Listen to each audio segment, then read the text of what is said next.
pengajian itu yang terpenting itu adalah bukan kita terpesona dengan ceramahnya. Bukan khusyuk waktu kita dengar ceramah atau mungkin nangis waktu mendengar ceramah, bukan itu. Akan tetapi setelah kita keluar ada perubahan atau tidak pada diri kita. Ini yang harus kita jadikan bahan renungan untuk kita. Berapa kali kita ngaji?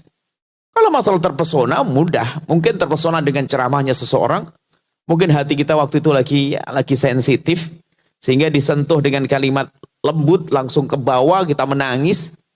Bukan itu. Akan tapi tanya besar buat kita. Sudahkah kita berubah?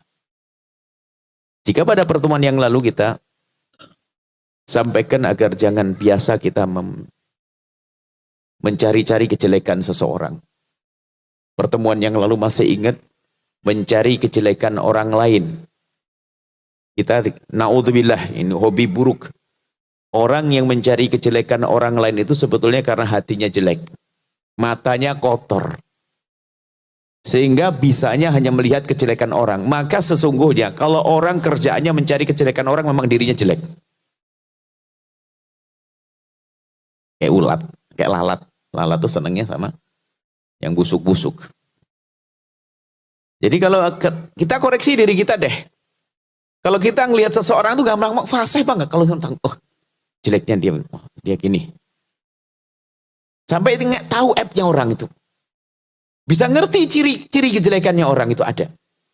Si dia begini kejelekannya. Na'udzubillah. Maka yuk kita minta kepada Allah, ini pertemuan yang lalu, bagaimana kita membiasakan untuk melihat sisi baiknya orang lain. Jangan biasa melihat sisi jeleknya. Kalau kita melihat sisi jeleknya orang lain, apalagi man tatabba'a aurata akhihi, barang siapa mencari-cari kejelekan saudaranya, tatabba'allahu auratah. Allah yang ngancam melalui lisan Nabi, ya, Allah yang akan membongkar aibnya. Makanya kalau orang suka membongkar aibnya orang, dibongkar oleh Allah. Wa yafdahu, dan Allah akan rendahkan dia. Wastabaitihi, biarpun di tengah rumahnya. Akhirnya tidak terhormat di kalangan ibunya, di kalangan anaknya, di kalangan saudaranya. Makanya jangan biasa deh kita mencari-cari kejelekan orang. Akan tapi lihat, ada akhlak mulia yang diajarkan Nabi. Kalau kita melihat kejelekan seseorang, ini pertama, langkah pertama sebelum kita melanjutkan pelajaran selanjutnya. Kalau ternyata kita harus melihat, nggak sengaja, kita tidak mencari-cari. Karena kadang tidak mencari kelihatan. Kalau kita melihat kejelekan seseorang, pastikan Anda sebagai seorang beriman, Anda harus sedih. Karena dia adalah orang umat Nabi Muhammad melakukan kesalahan, kejelekan. Kalau Anda belum merasa sedih, iman Anda yang kropos. Iman Anda yang kropos. Apalagi sampai bertepuk tangan tuh, syukurin. Gara-gara saingan sama-sama ustadz. Ustadz saingan sama ustadz, ngelihat ustadz lain kepleset, seneng, syukurin tuh, jatuh dia matanya di depan jamaah. Ada mengenai begitu. Nah, ini memang orang busuk, gelarnya mau ustadz, tapi ustadz busuk. Tapi orang beriman nangis seharusnya mendengar saudaranya kepleset. Makanya apa sekarang, selama ini apa yang ada di hati kita? Mana hati kasih? Ya kalau Nabi Raufur Rahim, diutus rahmatan lil alamin. Maka umat Nabi hendaknya harus punya kasih sayang. Kasih sayang itu adalah bagaimana mata kita di saat melihat orang yang bermaksiat. Orang bermaksiat. Suatu ketika ada seorang imam Muhammad Al-Bakir. Seorang imam besar. Itu dengar berita. Bayangkan. Ya imam, di kampung sana ada orang berzina. Dengar orang berzina. Tiba-tiba berderai air mata, menangis beliau. Sampai yang memberitahu itu ketakutan. Ya imam, memang apa urusanmu dengan dia kau sampai kau menangis? Apakah itu anakmu, saudaramu? Dijawab, yang aku ketahui di kampung sana itu semuanya umat Nabi Muhammad. Artinya yang berzina adalah umat Nabi Muhammad. Aku tidak rela jika ada umat Nabi Muhammad berzina. Sedih, nangis. Mestinya kita tuh seperti itu, kalau dengar berita ada saudari seorang muslimah melakukan zina, mabuk atau apa, penangis seharusnya kita itu. Dan kita berlatih seperti itu. Jangan biasa tertawa lagi sambil bisik-bisik. Tahu enggak? Wah, ini neraka ini orang. Langsung cabri. Tahu enggak? Masya Allah. Ini loh fotonya. Tak. Saya sadap. Ini saya screenshot.